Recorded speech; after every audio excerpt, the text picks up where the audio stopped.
Hey Lydia, I heard there's more stall. Oh no. I came back from my lunch break. Don't worry. We're here now. Good. I'm Connor Haywood, and I am joined by Lydia Humbach. Hello, that's me, in case you didn't know. For Sander versus Magnus, top 4. Stall versus the Zapdos Jirachi kind of deck. Yeah, for those of you who have just tuned in, Sander has won his top 8 match already. They did not play. It was a mirror match. His opponent does not play the unknown hand. Sander does. Yeah. So his opponent decided to have a little longer sleep tomorrow, and he already gave up the match yesterday. I mean, the game coincides of draw pass, draw pass, draw pass. Oh, you've won. Yeah. So it doesn't really help. But we're underway. So, yeah, getting underway now. Let's get into top 4. Of top 4. Sander on the left, Magnus Pedersen on the right-hand side. And we can see straight away the prize cards for both players completely fine. There's nothing in there. Yep. Sander has a tech in bronze or bronzong line for the fire matchups, but he doesn't care that the bronzong's prize right now because, at least unless I'm mistaken, Magnus hasn't snuck in any fire types. Oh yeah, actually, Connor, before we forget it, I think there's another giveaway. There is. It's actually for a playmat this time. Yeah, we are giving away playmats. Those are card market playmats. You can choose the design. And Connor, what can they also choose? Well, they can also choose who they get to sign it. So a lot of the players are going to go to the NAIC next week, and if not, they're already here. Yeah. So if you would like it signed by the players from the Limitless team or the casters, it's entirely up to you. Let us know if you win, and we will have it signed and given to you at NA. So this is now available for everyone. In Europe, we can also post it. Yeah, in Europe, we can ship it, or to all players worldwide who are attending NAIC. Yep. So first turn for Magnus is already looking pretty promising. He gets his Zapdos, he gets an Energy, he has his Jirachi, a big Lily, all the kind of things that he wants to get set up and established because he knows that he has to be efficient. He doesn't want to have to burn too many resources to take prizes because he's just not going to get them to stick.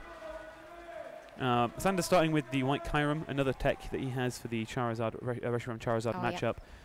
Not really going to be doing too much here. Not really hitting anything for weakness. Its attack is basically maybe take a KO if he wants to. He said that yesterday he took quite a few prize cards. Oh, he did? Yeah, between the combinations of White Kyurem and Stack Attacker hitting weakness on 2 of the most tag team GXs, then he is able to kind of take 3 prize cards, which oftentimes is enough. Because if it's going to go to a tie, otherwise it is not so much of a problem. So, pretty good setup for Magnus. Sander not having, looking into his first turn, he's going to have to try and find his Stephen's Resolve. I think didn't see it in his hand. See one there, and that's all he needs. So the 130 HP on the White Kyurem does mean that he. That there's at least 2 damage modifiers required to knock it out, which is actually already significant. You know, if you have forcing them on just single prize attackers means that eventually when you commit to your Lucario and Melmetal GX, they basically have already run out and they're poking you for 30 hit damage a turn, which and is especially having 2 attack modifiers that early is quite unlikely. Yep. So Sander is just going to try and do the normal thing here of trying to deny resources and just basically mean that everything Magnus spends gets wasted. So he took from that a Acerola, which means he probably already has the Stephen's Resolve, so he can start his chain. And it's he goes for the Gladion instead. So I think he's going. It's fine. You can't. I need to get another basic first. So he's kind of concerned about maybe we're getting benched here. Yeah, and that's what he chooses. He chooses to take the Hooper. He's also. You can see that he's spending extra time. Like after Gladion, people are normally like, "Oh, it's fine. I'll just shuffle my prizes up and put them straight back." By taking a extra few seconds there, he knows he has access to search them slightly later, and in doing so, he's able to make sure that he knows what resources he has every time. Yeah, and it's Magnus' turn. He uses Stellar Wish, and he does not look very happy. Yeah, that's basically. So like I said earlier on, sometimes you wind up after a Lily having too many good cards in hand. Yeah. To the point where you're like, oh, I don't really want to take this Ultra Ball because I need it. And so he's going for a Nest Ball. There's also the temptation to kind of build up a fairly large hand and then Marshadow later to prevent deck out. especially because he also needs to make sure he saves that Marshadow for denying the unknown hand win condition for Sander. It is unfortunate if Sander is going to go for that. We do have to be really careful counting hand cards. It's not so straightforward. Oh, okay. Do you want to start a list? No. I'm gonna wait. I'm gonna wait until it looks like he's committed to that. Right now, he needs to kind of stabilize the board, get himself set up, start being able to deny Magnus the energy. He's probably gonna try and find a way of doing the same stack attacker knockout on the Tapu Koko that he did in the games against Jesper yesterday, and as a result, be able to kind of push further into the lead, take a prize, sometimes useful, and potentially also mill a few cards. And so we see Tapu Koko Prism Star going into the lost zone, and Magnus attaching some energy. Magnus went, I saw what you did yesterday. I'm not going to let you do that. I'm going to get these attachments in ahead of time and play down the Tapu Koko and take a GX, using the Aero Trail ability to pull all the lightning energy. Almost all the. And from around the field into play, active, and swing for 130, taking a knockout on the White Chiron. Yeah, that's actually very clever of him. He's just double-checking if he attached for turn. So he manages to leave the Zapdos on the bench still with an attachment and the escape board. So this looks a lot like a very, very aggressive start. Yeah, and he's playing Magnus. another Lily. Isn't it quite dangerous to rush through your deck like that, playing against Mill? Not really. So a big issue when you're playing against these stall decks is people think, okay, I have to be careful with my resources, and that's true. But instead of trying to not play the game, because if you don't play, they win. Like, you have to make them use their resources to make you lose anyway. So you may as well be slightly aggressive to kind of push through them. It's all about getting value from your resources, not about not using them. Yeah, that's actually very true. So back over to Sander, now having to bills. I didn't see Plumerian a max potion, but does he have a way of getting a second Pokemon into play, or is this going to be the end of game one? That would be super unfortunate. It looks like he passes. Yep. And because we saw the Beast Energy last turn. That was a quick game. Very quick game one. Barely enough time to finish the giveaway in game one. And that's one of those unfortunate things with Mill is either games go very long because you lock them down. Yep. Or that can happen where if you don't get a good setup to start, you kind of struggle and have to kind of find a weird way to try and win, and just wasn't one available there. As we see Magnus's results, yeah, really we kind of rushed into the game very quick because the players were already setting up. So it's nice that we can introduce you to the players we're actually seeing now. So I think I said it 3 times already during the weekend, but Magnus is the current seniors world champion. We don't have juniors or seniors rankings on Limitless at the moment. So that's why we can't draw that information from our database, but... Well, it's not really the full story in Magnus's case, right? This feels like we're kind of selling him short. But then on the other side, when we look at Sander's things, you'll notice that the Pokemon on his side would be very different. So for Magnus, it looks very straightforward of just, I play Zapdos. I play a conventional kind of list. But on the other side, I know last time he played like Regigigas, he plays Mill, but they're always different weird variants of them as we see them now. So let's look at Xander's results. Like he has a few results, you probably know his name already. Yeah, played Heatmore Raichu. I remember playing in the Cup day 2 of that Internats and everyone trying to play Heatmore Raichu, and it was so not fun. It was to play, but it sucked to play against as we get back into the game. Yeah, Sander is well known for always coming up with very creative stall or mill decks. That's kind of the kind of decks he seems to like to play, and he always succeeds with them. So well, he's very good at kind of spotting the weak spots in a format. Yeah, like he can kind of work out which decks and how they cluster together, and like, well, they all have this weakness, and he's very intelligent at finding them, but then also finding the game plans for decks where you think Mill should never be able to win. Yep. So the Reshizard matchup is, so Reshiram Charizard last week did very well in Madison, and that's a big reason why we didn't see much stall, because it's just so aggressive, it gets set up, it has so much recovery that it just becomes very difficult. But here, we haven't seen as much Reshiram Charizard, and I think it looks like Sander has options. As he starts at this time with a slightly bigger Pokemon in the active position, and immediately has access to his Nest Ball to find his next Pokemon, so he doesn't get benched super that's quickly. A way better start. The Seal of Antiquity ability means that even if you wanted to, this Regigigas could not do anything. But just being parked there as a big 180 HP single prize wall, made worse by some people choosing to include the Ancient Crystal. Yep. Which we saw in the other store matchup yesterday. Sander not actually playing that. He's instead kind of keeping to a more streamlined, it's already big enough. I don't think 100 needs more than 180 hit points, effectively. Very true. As he gets another Regigigas down, going, right, you're going to have to just wail on these. It's actually a nice strategy because this kind of tempts Magnus, or kind of says to Magnus, right, you kind of need your Buzzwole and your Beast Energy, because that's then 120 damage to these things. So you're kind of threatening a two-shot with a single prize attacker.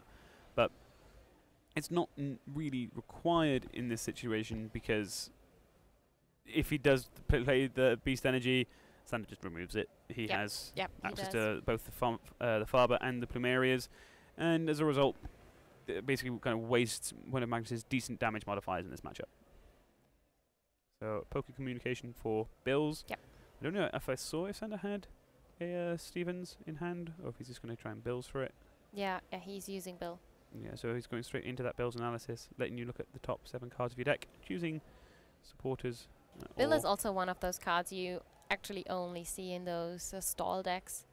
It was in one of the God of our Sylveon lists, I believe, from Japan. Isn't God of War Sylveon also a stall deck? No, because it tries to take prize cards. Ah, yeah. It's just very, very slow offense. So the Bills, grabbing a Nest Ball, and another Bills. Clearly not trying to play the Nest Ball now, because he's taking the time to shuffle up. Yep. He's just going to kind of continue building the hand. He knows that it's going to be a couple of turns before these Regigigas get even close to knocked out. He has time. I mean, when you're used to playing stall, you just know that. On the other hand, it's Magnus' turn. He finds a Lily from Stellar Wish, which is great. Of course, that's the supporter you want to have in your first turn. It lets you draw those additional cards if it's your first turn, and of course, that's something you want to use. And here we see the cute full art Lily. Thank you for that. Yeah, so with access to, I think he had an Ultra Ball in hand, but he's clearly not going to play that first. Because normally you would thin your deck, thin your hand, but he's instead going for, I can just be aggressive and trying to draw what I want next turn, perhaps. Or do you think he can already thin it enough? It looks like he's content to just draw the 4 from this Lily. Now we see a switch and another energy. Second Jirachi, so he could just go into the Jirachi now and kind of go, it's fine. He does have 2 Electro Powers in hand, but that feels kind of early to be starting using them. You might as well hit for 80 here and try. I think that's the best play, because there's nothing he really needs at the moment, and using the switch that early is not necessarily good, because it's a very important resource in that deck, and in case escape boards get field blowed away or anything like that, it can hurt Magnus a lot. So another Nest Ball, probably going to grab his Tapu Koko Prism Star. You'll see that it's not prized. We've seen every time and time again, no, go for the Buzzwole instead, because this does threaten more damage. Yeah. Means that he can effectively, if he hits for the 80 here, and then follows up with a Beast Energied Buzzwole, it's capable of taking a KO on the Regigigas. Especially because the Buzzwole hits for weakness. Yeah, which could be a fairly large factor, but at the same time, you've got to be careful taking too early of a lead against these stall decks, because as soon as they get access to the Lieutenant Surge strategy, they are able to just kind of cycle through multiple supporters per turn, get a very efficient Lusamine loops going on. And when that happens, it's very hard to get anything to stick ever again. How can you avoid running into that? I mean, you can't. That's kind of what these decks do. They kind of force you into it. That was a quick answer. I was hoping that you were like, yeah, you can maybe try to shift the damage, put some damage on the bench Pokemon, Lysander something up. You have to take prize cards to win the game. Yeah, at some point you need to start, right? And as soon as you start taking prize cards, the mill's just gonna go, that's great. I'm just gonna play more supporters. You know, it means that you can grab a card, you play Bills, take something with a Lusamine, and you can play the thing that you took off the Lusamine if you really needed that turn. You are so right. We see Steven's Resolve in Sander's hand. Yeah, so could opt to just play the Stevens. That's from the Bill's analysis, so he can't play it this turn. Still has it. So instead having to just kind of slowly get towards his Stevens turns and just passes. It's fine. Magnus is going to have to find quite a few options here to try and take a KO. You see a basic fighting, which he's going to... Yeah, I think that's what he wants to go for. There's a weird logic that maybe you don't. So that and that you hold it that touch the lightning first, because if once the lightning gets the lightning's the one you can recover. Yeah, true. But Magnus plays multiple fighting energies. He plays 3 of them. Yep. So. Yep. So with the 80 damage already on the Regigigas, the Buzzwell's not able to take a knockout with just the basic energy.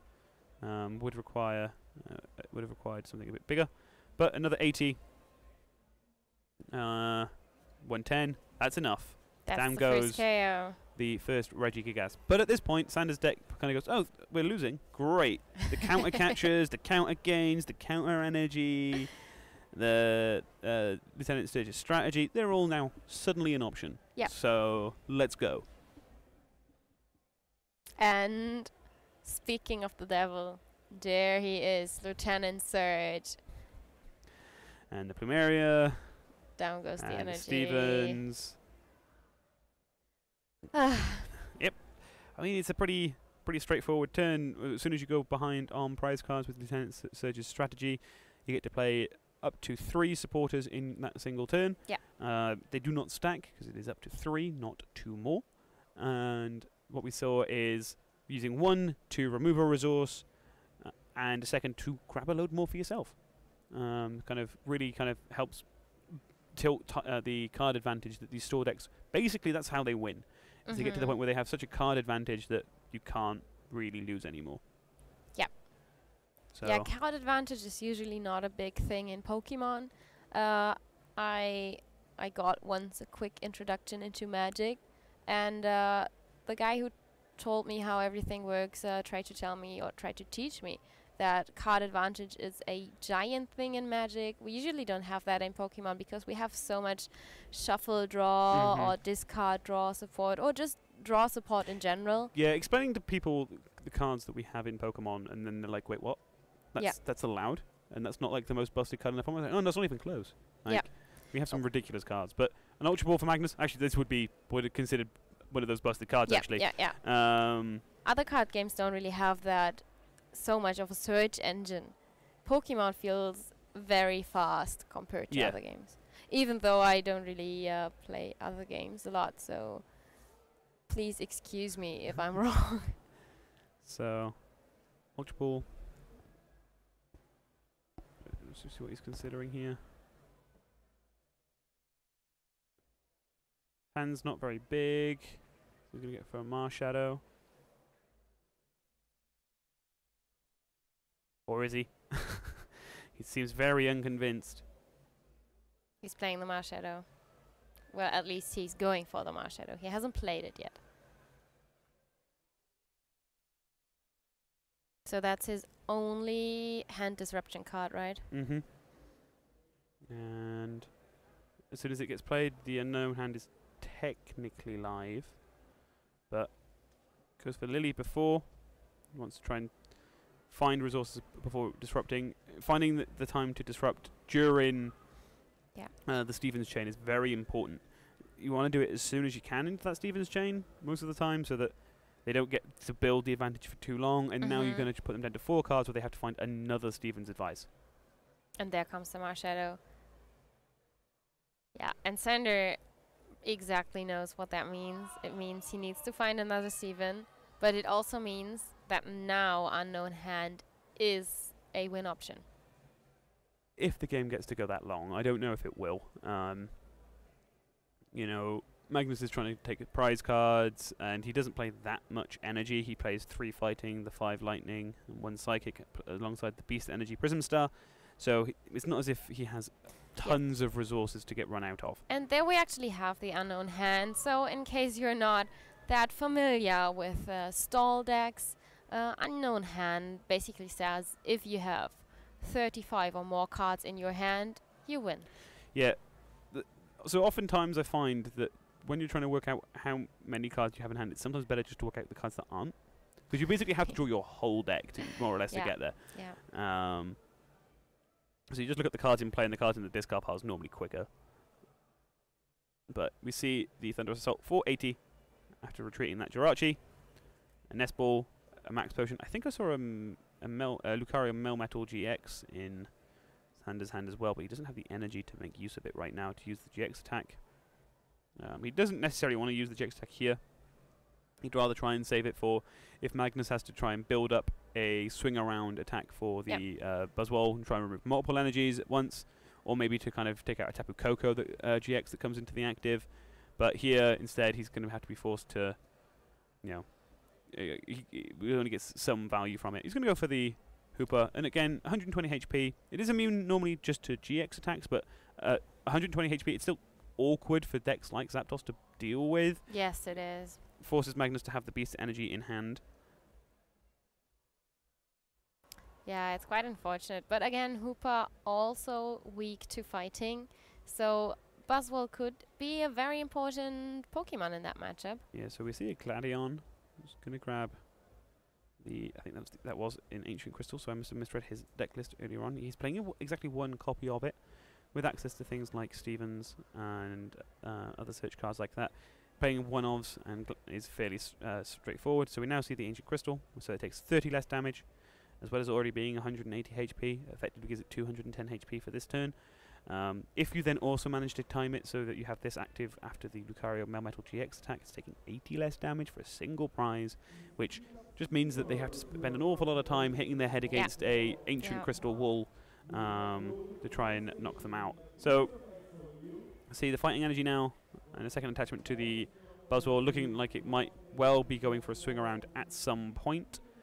With coin flips, is still, could potentially be enough to take the knockout, and he just we see a pass. Well, there's no point attacking, right? It's going to be 10. He could announce the attack. Yeah, he might have even announced the attack. We don't know. Yeah, and just kind of pass back to Sander. So Sander's turns are going to be the turns that tend to take a little longer right now, simply because he has a lot more decisions to make, and a lot of the decisions that can be made by Magnus don't ultimately impact the board state all that much. He has a DCE in hand, as well as one of his counter catches, so we could choose to pull up something and kind of strand it in the active position if he wants. Yeah, he's going for that was the hand from Builds. Yeah. He goes for counter catcher and max potion. Yep. So this means that his all of his Pokemon should be able to take at least one hit. Yeah. The Hooper might not if Magnus does have another fighting energy in hand, but other than that, he's pretty safe. He's going to go for the Melmetal and pass. Next turn, having the option to Tantalizer that into the active position as well. Yeah. Next turn, we might see the Full Metal Wall GX attack.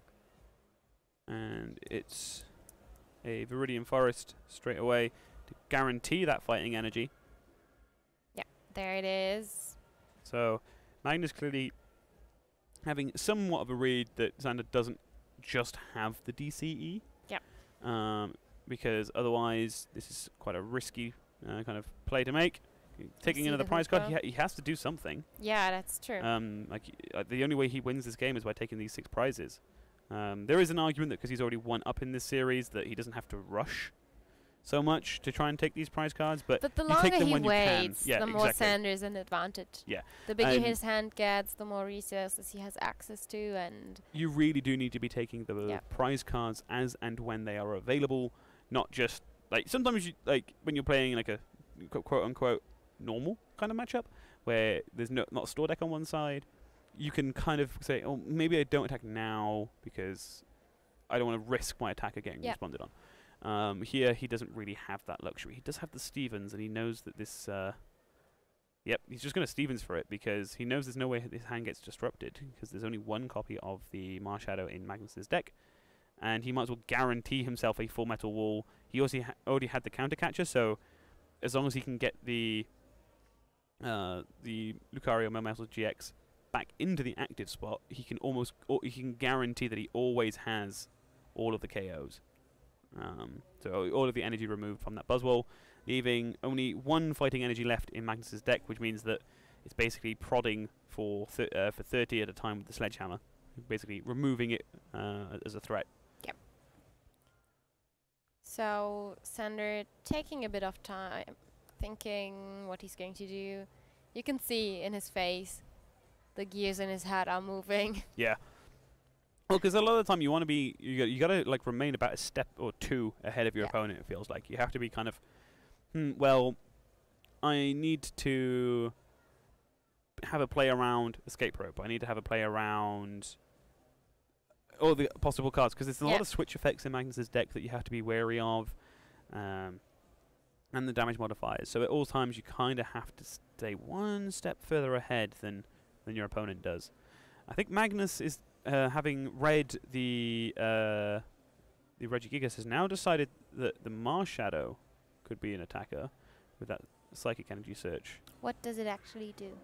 I believe the Mars Shadow, it might just be it ignores either effects, or it has no, it doesn't get accounted for resistance. It's just by resistance, Shadow so it doesn't. Punch, Yeah, so it doesn't matter.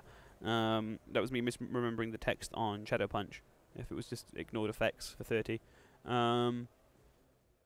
It's not exactly very often you see Mars Shadow used as an attacking option. But the Nest Ball fails. Just wanted to get some more cards out of the deck, so you can try and draw into the outs when you need them. And a Lily. Oh, I think that's 2. So energy attachment is already in hand. Is that a Tapu Koko I see in hand as well? Yeah, Tapu Koko GX.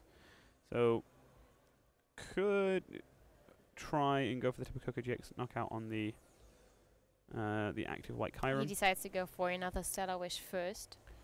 Very, it's sensible ordering. You want to get as much information as possible before the turn becomes before you use your attack. We see Guzma, another switch card that these decks use. A lot of these cards obviously rotating before the Worlds format. And we see Magnus going for the Tapu Koko GX, and he will take another prize. So he's down to 3 prize cards remaining. And what he kind of does here is he kind of puts an awkward situation for Sander, because Sander would prefer to take, like, now he has 2 attackers set up with a lot of energy, so there's like 2 things that he can get a lot of value from. So we see a instant Lucamine for, I think that was going to be Stevens plus, I think Plumeria, I think he was eyeing. Yep. And Tapu Koko is hitting the perfect number for a 2-hit KO on Lucario Melmetal. So Sander, there's the metal frame. Okay, I guess I jinxed it. And as well, the GX attack discarding 3 energy, getting rid of the 1 psychic energy that Magnus is playing, which is not a problem. He's not really. I mean, that's a calculated risk, though. Yeah, he's not planning on using the Nihiligo because its attacks do basically nothing. Yep. And by discarding all that energy and having now a very bulky Pokemon in the active position, we see a Guzma for Regigigas. Mm-hmm. And switching into Jirachi first, of course. It has the escape pod attached to it, so Magnus can retreat it at any point. Yep, but his options basically are here, attached to the Buzzwole, swing around, get some heads.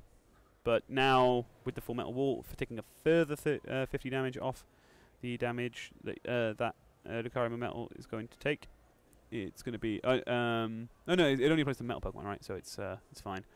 So it's still taking just 30 less. So it needs, I think, at least 1 heads here. Yep, 1 heads to take the knockout.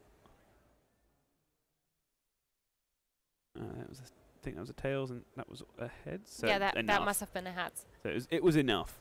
And now Sander is left only with Lucario Melmetal GX. we see a Plumeria discarding an energy and a Steel Fist. Yep. Actually, not an awful attacking option in this stall deck for 50. Able to kind of just punch and keep punching because it sort of applies a weird pressure. There's not an awful lot of energy left for Magnus to use now. Does obviously have guaranteed access to any of the basic energy in his deck every turn, but there's actually none in there right now because the last lightning energy is in his prize cards still. He might have not checked his energy cards in the deck. Might have been a surprise for him. I think the store matchup is one of the first things you tend to look for. There's one in his hand. Yeah, so he still has one. He decides to attach it to Tapu Koko, and of course he might or might not have attacked with Sledgehammer, but because of the metal frying pan and the full metal wall. Yeah, so because only of the full metal wall, it makes no difference. Yeah, so now Sander just going instantly Stevens. He knows he has to, so Sander's playing quite quick. It's quite like that was literally like didn't even look at like his top deck basically before playing that Stevens. Yeah. Because he knows he has to win 2 games now, and since he wants the game to go long, he kind of has no choice but to kind of play at a fairly high speed. Magnus, just double checking what resources Sander's gone through with access to things like the Lucamine. He's trying to, kind of wants to double check what supporters are in discard for looping. But I think Sander was saying, "Hey, can we try this turn?" And because I've got to try and win all these things like super quickly, and you just like that was just instantaneous of nothing on your board can currently do anything to my Lucario Melmetal. And also I know you can't see them on stream, but we have 2 table judges for during all top 8, top 4, and of course finals. So there are judges at the table watching and also keeping track on how fast the players play, making sure that there's no slow play or any other things that could happen, no mistakes. Yeah, they're there to make sure that the top 4 goes as smoothly as possible. For Sander, this game's gone quite smoothly. The first one did not. Not at all. But this one, as planned. Yeah, there's a heck of a lot of energy in that discard pile. You can see, I think 3 lightning. The 4th lightning is prized, and the 5th is on the active. I think there's basically only a beast energy left, which, if he gets to use, is fine. But he's just now looking at his deck, going, "Okay, I have exactly beast energy. That's the only way I can ever do any damage." And you can bet that Sander probably has got his father ready and loaded, just to knock off the energy as soon as he sees it. Is all right? No, nope. I don't like you doing damage. Go away. We see Lucamine. Yep. Basically every other turn. Going for Lucamine and Plumeria. Yep. And this is basically his strategy now for basically the remainder of the game. He can hit the 50 for the knockout now. And removes the energy. Sander's first prize. Yep. Removes the energy as well. So basically now means that Sander, even if he finds a beast energy, has no attacker, and if he gets Magnus, you mean? Yeah, has the Rest Switcher as well. And I wonder what Magnus is going to do now. He could decide to concede. He could also decide to play this game in a proper pace, of course, just to get some more time from the clock. But I don't really know if that helps him. Well, no, because in the event of this game going to time and there being 1-1, it would be, assuming there is a prize lead for a player in the final thing, that is the person who wins. So he knows that really he's never going to be in a position to not be in a prize lead, right? That's that's actually true. So he's quite happy there to kind of go, well, I'll probably take a prize. Magnus, Magnus is like, yeah, I can bet on me to do that. Sander probably won't. Yeah. I don't think his deck really has an aggressive option. Some damage did manage to sneak through the more or less full lock that Sander had on the board. Now just gonna deny the energy again and hit into the Zapdos, which is now active. Yep. And also a good thing about this game being played longer for Magnus is that he's actually able to find out more about the deck his opponent is playing. the more cards Sander is playing, the more of his deck is in his discard pile. So he can figure out how many Plumerias Sander is playing. Well, at this point in the tournament, I think almost everybody knows more or less the precise 60. Because they played a lot of rounds yesterday, would have all been hanging around the top tables with each other, would have kind of like... Sander's games don't finish quicker than anyone else's. Yeah, it's probably quite true. Like, it's quite commonly the case because he tries to take all the prize cards, which means when Magnus has time, like if Magnus finishes his round early, he would have had a chance to kind of try and see what Sander was playing if he wanted to. Also, Sander was streamed, which means that a lot of his cards would be not from the stream as well if they wanted it. And also, here in the venue, we are also showing the stream, and you can also listen to the stream here. So those guys waiting for their top 8 or top 4 matches to start, they sat there and watched the stream. So yeah, they were doing their homework. As we see another 50 damage sneak through this very bulky Lucario Melmetal. Yeah, and we see a rescue stretcher going for Unknown Hand, which is interesting. Yeah. Have you kept track of the hand cards? I have not. I don't think it's that close though. No, it's not even close. Not even vaguely close. As he gets another Regigigas because he's just gonna go. Well, it's fine. It's another thing. There's no real way for Magnus to kind of keep doing consistent damage. Yeah. We'll see a Acerola. Ooh, that was huge. And pass it back. There's just not an awful lot of energy in Magnus's deck. He basically has this one Zapdos. I think Sander would have been very careful to check basically all of the switch options. I think Magnus may well be very nearly out. Yeah, there's the Guzma. But that's fine. Like Sander almost wants to have it this way around because ultimately this Lucario Metal takes more work to knock out. He also holds 2 match potions already. He can also just continue chaining it. Like he has another DCE in hand, which means he can. It's the one he just picked up with Acerola. Yep. So he can just go back in, Steel Fist again and again, and eventually just knock out this Zapdos. Yeah, those 50 damage, they really add up. Yeah, very quickly, especially in this matchup where the Zapdos and the Buzzwole both have less than 150 hit points. Yep. So it's basically like it's a 3-hit KO, which normally doesn't sound very good, but when you then account for the fact that you're trying to make the game go like 30, 40 turns because that's how you win, it's not so bad. Yeah, and we see 50 damage from Lucario and also 50 damage from the Thunderous Assault from Zapdos and another Lusamin for Plumeria and... Yeah, you can see Sander's speed is picked right up. Yep. He's now basically going, right, every other turn is a Lusamine, every turn between is a Plumeria, and at that point you have no energy left that you can use, so I win. That's not quite true because he knows the Beast energy is still in deck, or potentially prized, and there is still a Buzzwole, which is another possible attacker for Magnus. You can see that Magnus is trying to make sure he gets value. He's just going to pass. Yeah. He knows that the energy... And Stevens. Yeah.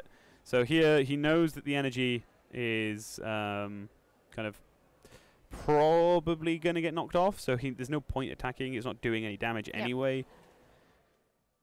So he didn't want to commit any more resources to places that they're not needed. And he I think has counted that Sander hasn't used a max potion yet. Yeah. So he also knows that it's kind of pointless just poking away because it's just going to get healed all the way, especially now there is no DCE on the. But on the other hand, you have to make him use his max potion because it will come eventually. Yeah, exactly. Yeah. So the only issue is I think it's kind of too late.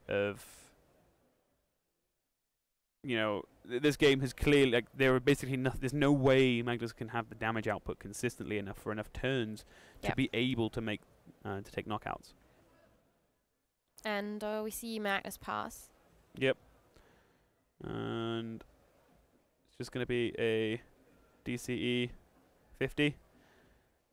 He actually played a Team Flagrant. Yep. But there was nothing to discard in Magnus' hand. Yeah, it's not as if Magnus is trying to hold an energy right now. No, really not. There's a Guzma. Guzmaing up that Jirachi and the Regigigas. Yeah, Stellar Wish. He's just going to try and keep finding things. Like eventually, he might be thinking, look, maybe there's a way I get like Field Blower for Electric Power, and the Zapdos goes off. Yeah.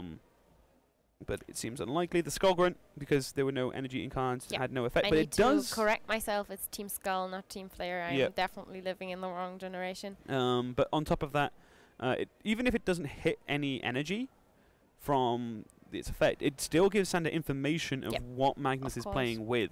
So even though it looked kind of not full value, here it then becomes a, no, it's fine, I have some information about what I need. So it just keeps prodding away 50 at a time, moves bulky things into the active position.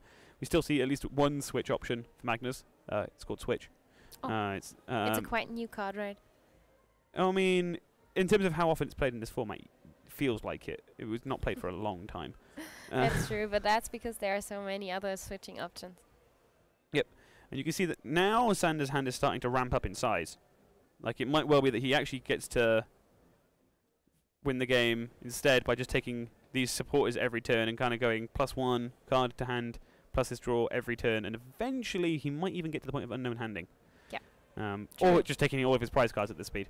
I mean, he's playing Lucerman every every turn, if not playing Bill or Steven. So his hand's getting bigger and bigger, and I wonder if he's actually still able to get a 35 cards hand. I mean, he's playing lots of supporter cards, but there are no real ways to get the item cards back. Yeah, so all of like the kind of I'm just looking at his list now. Like, this is the bottom half of his list he can't recover. So I'd have to double. I'll do some counting. Okay. Actually, he could also pick up the Frying Pan, the Lucario Melmetal, and the DCE with an Acerola, so that's another 3 cards. I think he might well have designed this list to have exactly 15. The number of item cards is exactly enough that he can recover everything but the items and have 35 cards. I mean, that would make lots of sense. So, you know, it basically just every other turn builds up another card, but it also just takes prize cards at this point. You know, look at the number of damage counters on Magnus's side of the board. Yeah, that's true. He just and the beast energy is gone. Yep, and that basically means now that Magnus has exactly that 1 lightning energy on that Zapdos. And it's just kind of slowly trying to. It's just trying to work out if, like, he knows. I think he knows that he really can't win this game, and I think he might be trying to work out how much. Like, how long he thinks he needs to go for the last game. Yeah. Yeah, just going to pass it back. We see Lucerman. For Lucerman and Tate and Liza. Gives a switch option for Sander as well. Should it be a... How many cards have you got in hand? Quite a few. Yeah, I'm just going to pass. I think he's just trying to work out if there's a way of... Yeah, there's Lucerman. Yep. I think Magnus is there trying to work out, like, when does he try and prompt Sander to knock out the Marshadow so he can stretcher it back? Yeah. And there, speaking of the devil, it is. Yeah, so I think that might be what he's attempting to do, but at a certain point Sander can just not bother attacking. He won't KO the Marshadow. Yeah, he'll just leave it there. I mean, he will probably see that this is the trap. Yeah. Like, we see an unknown hand go to the top, which means he must be getting pretty close. I think he is pretty close. I'm not entirely sure how many cards that is in his hand, but it's an awful lot. And again, he might bench the unknown because it needs to be active, then play Acerola, which gives him... but it basically means he goes +2 on his current card count. No, because he benches the unknown. Yeah, and then Acerola is to pick up 3. Oh no, so it's +1. But the Acerola is gone as well, so it's +1. Yeah, it's +1.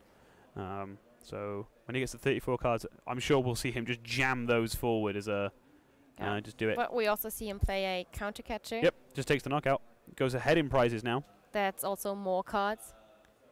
And I wonder if he's going to win on prizes or actually on unknown. I don't think he gets as many cards as it looks. But he has the counter catcher. So what he's going to do is he's going to Guzma counter catcher and then take the knockout with the Zapdos. True. I didn't see he had the counter catcher in Actually, hand.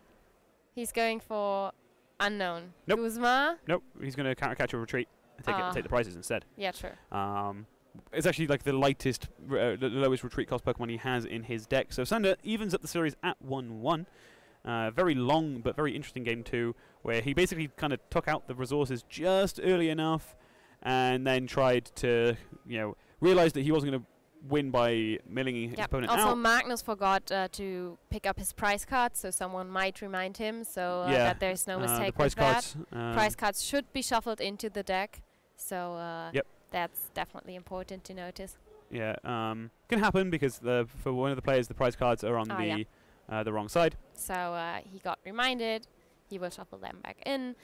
So both of the players will start with a 60-card deck. So yep, that would be really unfortunate to get a kind of a penalty at this stage. I mean, he would realize it as soon as he is trying to place his prize cards. So I don't really know if anything will happen. It's not a major penalty, I don't think. I think nothing would really happen because the game state wouldn't be destroyed. I think, but I'm not a Pokemon professor. No, neither am I. So as they're getting ready now for game 3 of the series, back and forth, Magnus in the first game got basically, it's not quite a donk, but got like as close to it as he was going to he could get, really, with the fact that Sander basically didn't have his outs to get multiple Pokemon in play and set up to stall with. Instead, he had to kind of go through 2 quickly, and that was enough. But now in game 2, Sander managed to basically go, right, no energy. Like, no energy at all. Get rid of all of them. And kind of go again. So, prize cards, nothing too serious. Yeah, we see a Luciman being prized, Titan Liza. Lots of supporters, but that's because Sander obviously is playing lots of supporters. On Magnus' side, we have 2 energies.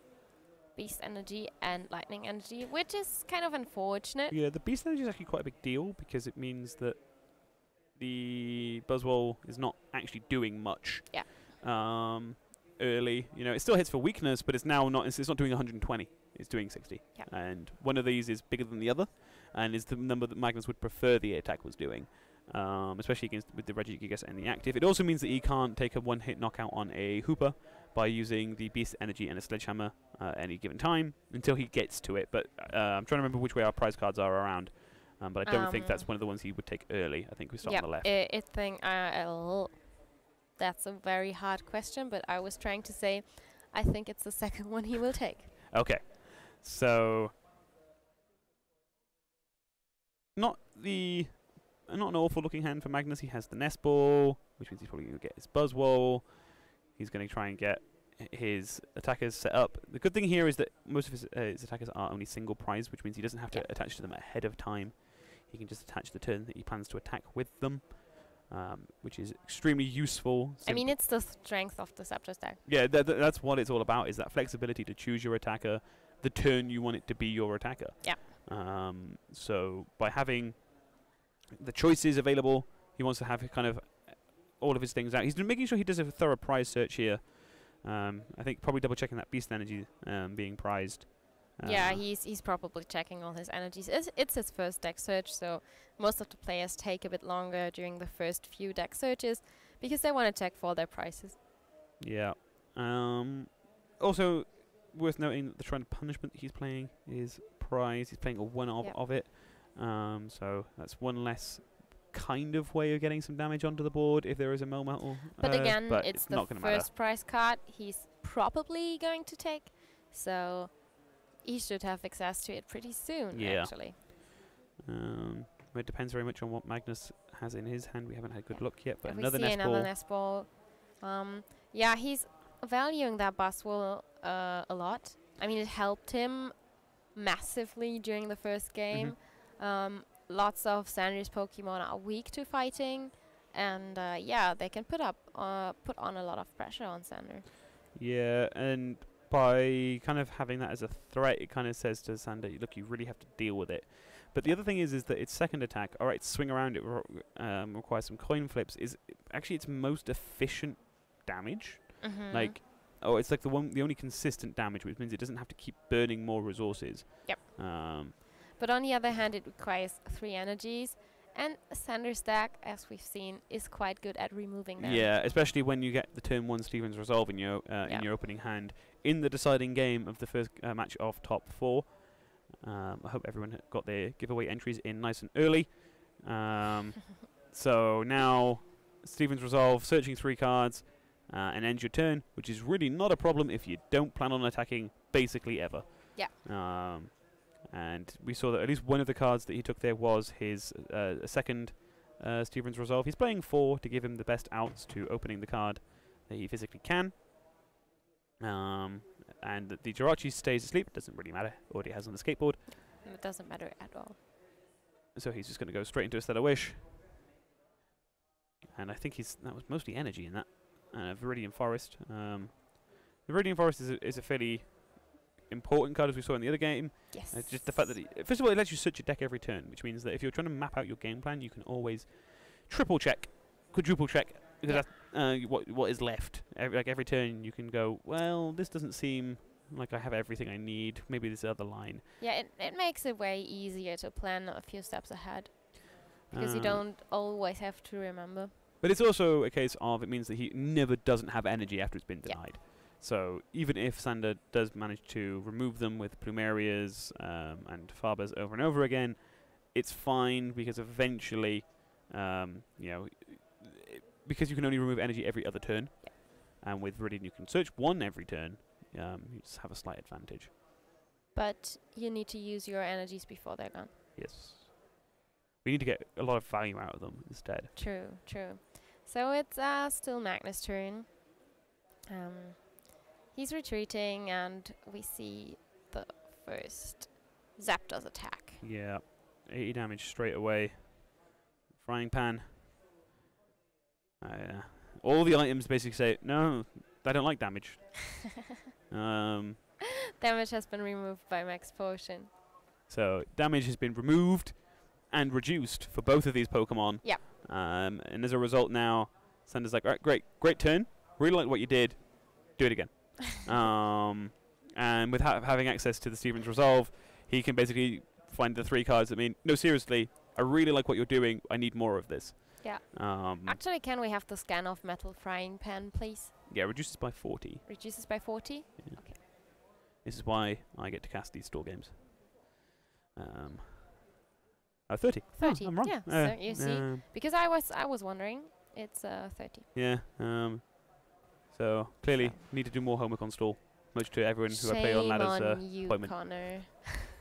Connor. So another Stevens to make sure he has stuff for the next couple of turns. I think there was another Stevens Resolve in there as well, so we can keep chaining them. And we're basically going to wait for Magnus to commit some form of energy somewhere. Yep. Kind of build it all up. So we know there's a Guzma in Magnus's hand. A switch.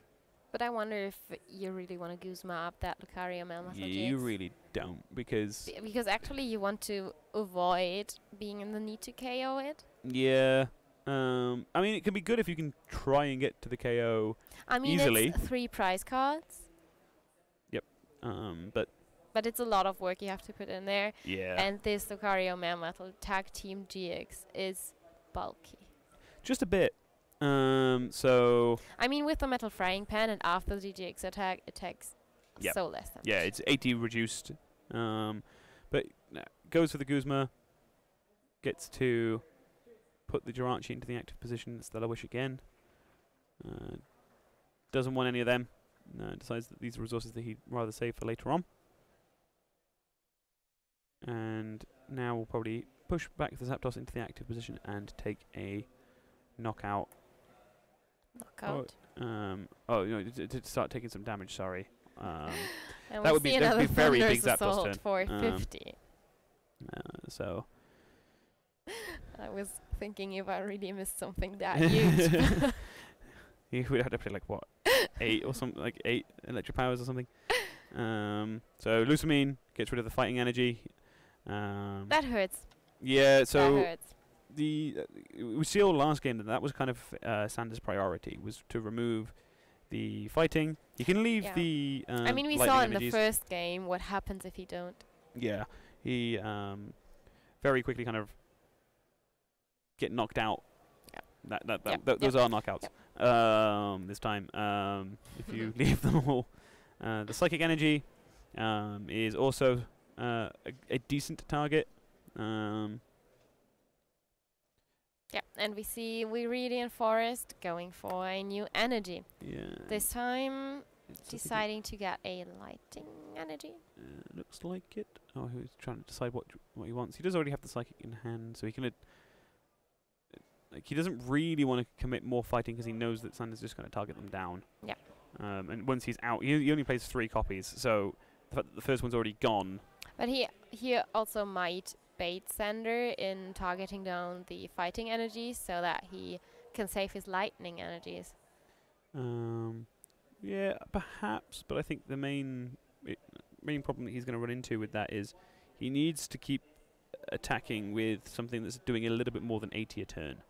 Every time you're only doing 80 a turn, you're more or less wasting the turn. And I mean, effectively, he's only doing 50 a turn. Yeah.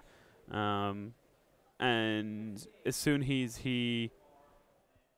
so doing 50 a turn, he's never going to be able to outlast Sander's ability to Lusamine Loop. He has to be doing much, much more than that. We do see an electric power on this Soloish. At least 30 more. Yeah, so up to 80. If he wishes to. Yep. Was that another pun? They just come out of my mouth, completely unintended. I don't know. So there's nothing I can do about it. They're in my head and they just want to break free. So up to 100 damage now, and Ace Roller, push it forward. Easy. And like, Sander had clearly planned that. Is like, that's great, you're going to hit me, but I'm just going to pick it up. Put it back down. The Buzzwole on the bench, not really threatening, can't actually do anything other than a poke with 30, which outside of the weakness that it has is not actually doing anything. Guzma. We're back to a very familiar board state of the Jirachi in the active position against the Lucario and Melmetal GX, as we see the Soloish yet again. I wouldn't be too surprised to see maybe Sander starts going slightly more aggressive in a moment and tries to take... he knows that he can 3-hit KO, right? Yep. So he might well try and start hitting now and just hope that Magnus can't take a prize card in the last couple of minutes. I think Sander is still missing the energy. He has DC in hand. Oh, okay. Then I was missing the energy. So he might well try and be somewhat more aggressive right now so that he can just take a prize lead. So then when it goes into time, he just has to last a couple more turns. It's not trying to find a win condition. I think that was another thing of like... I think Sander's taking issue with pace of play a little bit because... Yep. But, you know, both players would prefer to win this. And of course. to advance to the final, you'd prefer to do that as opposed to go out. And there are not only championship points on the line, there's also money on the line. And there's also something on the line for the listeners and viewers at home for the final as well. Oh, yes. Actually, we should announce that. We'll announce it after this game. So stay tuned. It's a big thing. A couple of damage modifiers on this time. I mean, it's not as if this Melmetal is going anywhere anytime soon. 80 damage is not exactly a big number, as we see a Pokegear. One of the cards that's seen probably the most play out of this set because it's just so versatile. It means that you can it's such a good card. Dig for supporters. It's basically playing. It's like playing a Sycamore for a supporter, effectively. So it means that you can almost always find an out. You can find your Guzma, your Ace for Rollers, your own draw supporters if you really need them. I mean, there was a time where random receiver was a thing. So Pokegear is just so much better because you can actually choose which supporter you'd like if you have multiples, but yeah. Yep, and so now it's just going to be the same again. Just Ace Roller. No damage is stuck to this board yet. With the fact that there's so much energy on this Buzzwole, I wouldn't be entirely surprised to see something like if the Buzzwole doesn't become the active this turn and the Melmetal gets to stay on the bench, it could well be a case of, well, okay, DCE, Guzma that Buzzwole, discard all that energy. Yeah. What are you doing? Viridian Forest, first things first. Search, grab another card. The sequencing is, you know, it's fairly straightforward, but you want to take a card that's not something that the Jirachi can Stellar Wish out of your deck if possible, so that you can get your Stellar Wish to hit more targets. Yeah. But he actually decides to keep the energy, might be a way of preserving resources. Makes sense, of course. He's just going to basically pass the turn. I'm sure he tagged. Yeah, he may have declared it. Didn't do anything, but he declared it anyway. I still like the idea that he actually attacked. I mean, you got to try and get all that aggression out, right? Yes. So we see a Lusamine, Plumeria, and perhaps a Stevens. Yep. Yep. So he can keep his Stevens chains going, and that is the end of that turn. Magnus going, okay, so you haven't really done anything yet, and you're already at the point where I'm getting kind of running out of options in terms of taking KOs. Yeah, we can see Magnus already struggling. Yeah.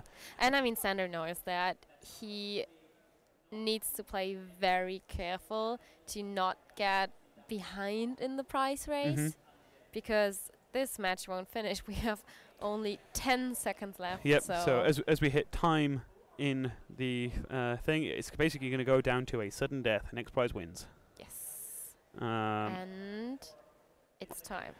There may also well be a playoff, a 6 prize playoff. I wonder if our clock is off again, or if no, time has been called. Time was just called. So now there's a Marshadow. Done after the Lusamine, so the Stevens and the the Plumeria are back in the deck.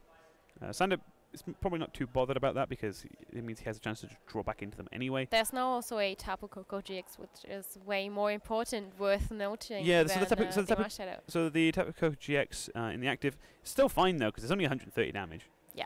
It's what actually not even that. Magnus needs now are a few damage modifiers. Yeah, he'd need quite a lot. Yes. Actually, he would need, I think, all of them. Would that even be enough? I mean, there's this... the Ancient Crystal? Yes, the Ancient Crystal attached to it. So effectively has like 200 HP right now. Yeah. So it's not really bothered. But does mean that if basically what he's hoping here off this Marshadow is that Sander can't draw a heal. Yeah. Takes a prize, wins off that one single prize that he takes. So Sander really needs to find a way of getting the damage off of this, or alternatively stopping the Tapu Koko from attacking 2 turns in a row. Yeah, and also for you guys at home wondering if after those 3 turns, none of the players is able to take a prize card, we go into sudden death. Yes. So that means we have a 1 prize card game. Basically, it's 6 prize card game. Yeah. A fresh new game, but whoever takes the first prize wins. Yep. So